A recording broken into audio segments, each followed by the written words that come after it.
Now so you can see there's another engine in. At the moment it's just sitting there. It's only these few bolts are holding it. It's not held on the sump, so the sump will have to come off.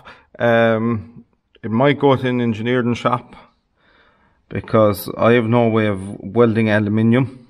I've never welded aluminium, so I'm going to leave that to someone who knows what they're doing. Bolt holes aren't lining up on the sump. They're all lining up on the block, but they're not lining up on the sump. So we'll have to do something about that. I've got pre-rolled chassis rails. They're not drilled or anything, or they're not the right length, so I'll probably give a go at getting them on. I'll probably fix up this engine mounting as well. I'll just change the way it's done, and I will probably roll the tombstone up next to it, offer it up, see what it's like, see what we're like for lengths and stuff. And the engine needs a few bits and pieces done to it. The injector pump needs a bit of work, I'd imagine. I'm fairly sure it's going, but obviously there's this piece is missing off of it. Filter housing needs to be moved, or else a different one put on, because it will foul the chassis rail. And I'm not quite sure what will happen down here when I go offering up the chassis rail. So that will be the next task.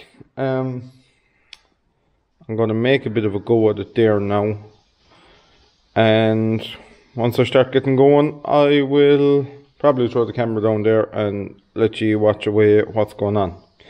So that's the basics of it. The engine is in, barely in, but it's in. It's a 330 cargo, and we'll see how we get on. Now so, I apologise for my hand being in front of half the screen, but it does that if I don't. So this was the old mount from the block, or from the engine onto the carrier for the engine mount, I suppose you call it. So I'm going to plasma cut out of the old chassis leg. I'm going to plasma cut a new mount out. I'll probably weld it on opposed to bolting it on, but obviously I will bolt it onto the engine. So I'm going to cut that out. We'll see how it turns out. It mightn't work, but we'll give it a go anyway. So we'll try that and see how we get on. Now so, I got the brackets plasma cut, drilled, and they're tacked on. There was a few bits of brackets on this before.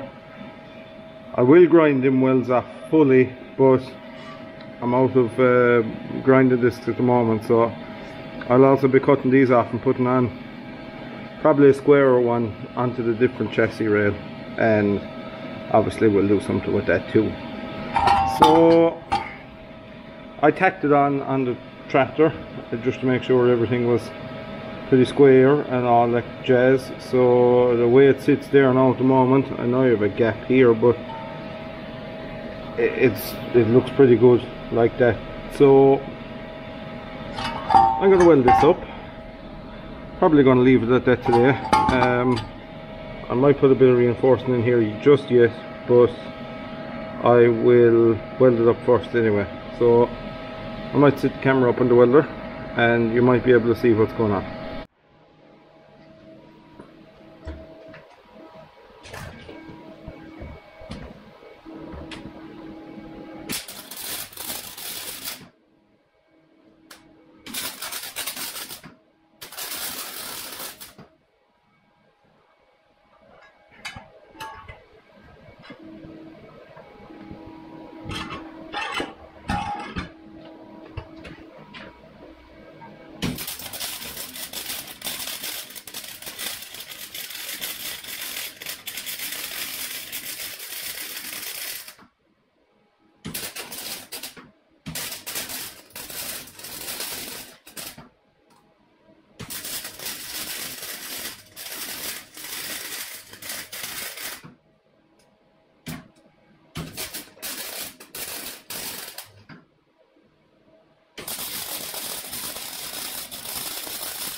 Now, so that's the engine mount, I suppose, half finished. When I put on the chassis rails, I will modify the sides, and that's all I'm going to do for this evening. But at least we've a start made anyway, and that job was done, because that kind of needed doing really. So anyway, apart from that, I'm going to leave it alone. I will be back at it tomorrow, and I'll chat to you about it then. So I don't know whether this will be one video or several videos, but anyway, we'll see how we go, and we'll leave it at that.